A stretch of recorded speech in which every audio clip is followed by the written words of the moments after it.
Hello guys, मैं हूं विजय और आप देख रहे हैं आपका अपना यूट्यूब चैनल विजय सर। स्वागत है आप सभी का आपके अपने यूट्यूब चैनल विजय सर में। दोस्तों, आज की इस वीडियो में हम बात करने वाले हैं क्लास 10th इंग्लिश में जो ऐसे आते हैं बार बार रिपीटेड।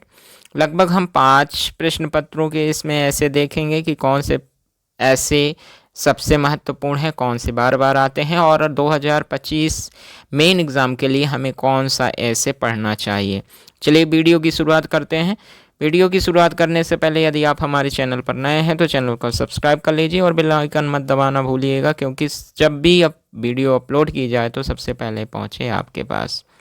तो गाइज, हमारा जो पहला ऐसे रहेगा हमारा value of game and sports. इस प्रकार से ये importance of the value and games भी हो सकता है किसी प्रकार से। अगर आपको उसमें गेम्स या स्पोर्ट्स लिखा हुआ मिलता है तो समझ जाइएगा ये value of the game and sports है।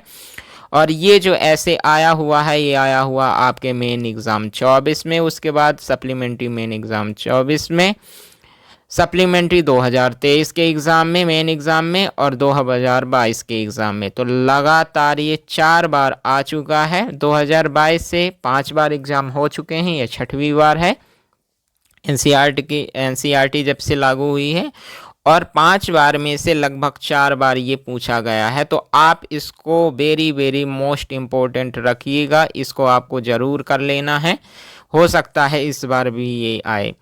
दूसरा जो हमारा ऐसे है, दूसरा ऐसे रहेगा साइंस या फिर वंडर ऑफ साइंस।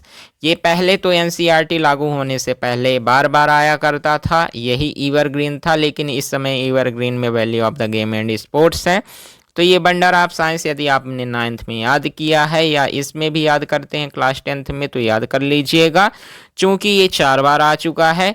ये 2024 के एग्ज़ाम में आया हुआ है, उसके बाद सप्लीमेंट्री 2024 के मेन एग्ज़ाम में और सप्लीमेंट्री 2023 के मेन एग्ज़ाम में और 2022 में आया हुआ है। जिस प्रकार से value of the game and sports आया हुआ है इसी प्रकार से ये भी आया हुआ है। तो इसे मोस्ट इम्पोर्टेंट मान के इसे भी आपको पढ़ लेना है। तीसरा जो हमारा ऐसे रहेगा वो ऐसे है हमारा पोल्यूशन प्रॉब्लम पे। और ये पोल्यूशन प्रॉब्लम ये आया हुआ सप्लीमेंट्री 2024 में, मेन एग्ज़ाम 2023 में और सप्लीमेंट्री एग्ज़ाम 2023 में ये ऐसे आया हुआ है। फोर्थ नंबर जो हमारा ऐसे है ये है हमारा माई हॉबी। माई हॉबी भी बार बार पूछा जाता है, ये आपसे मेन एग्ज़ाम 2024 में, सप्लीमेंट्री एग्ज़ाम 2023 में तथा मेन एग्ज़ाम 2022 में पूछा गया है। तो ये भी लगातार 3 बार पूछा गया है, आप इसको भी देख लेंगे। ठीक है, इसके बाद बात करते हैं हम इम्पोर्टेंस ऑफ ट्रीज की। तो इम्पोर्टेंस ऑफ ट्रीज लगातार मेन एग्ज़ाम 2022 और 2024 में पूछा गया है और ये त्रैमासिक अर्धवार्षिक के एग्ज़ाम में भी पूछा जाता है, तो आप इसको भी देख लेंगे। और जो छठवां और आखिरी जो हमारा ऐसे है वो है इम्पोर्टेंस ऑफ इंग्लिश।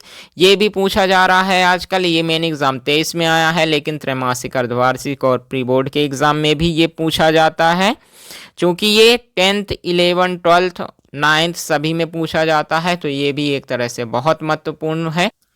तो दोस्तों, इस प्रकार से हमने ये 6 ऐसे देख लिए हैं जो बहुत महत्वपूर्ण हैं और बार बार आए हुए हैं मेन एग्ज़ाम्स में, आपके जो वार्षिक परीक्षा के एग्ज़ाम होते हैं उसमें। अब हम बात करते हैं कि ये जो ऐसे आते हैं इनको हमको पॉइंट में लिखना है या फिर पैराग्राफ में लिखना है।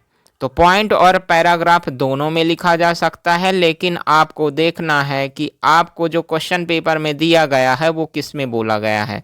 अगर आपसे कहा गया है कि किसी एक पॉइंट पर लिखिए तो वहाँ आप पॉइंट में लिख सकते हैं, लेकिन अगर सिंगल में आता है और लिखा होता है कि आप इसे पैराग्राफ में लिखिए तो आपको पैराग्राफ में लिखना है।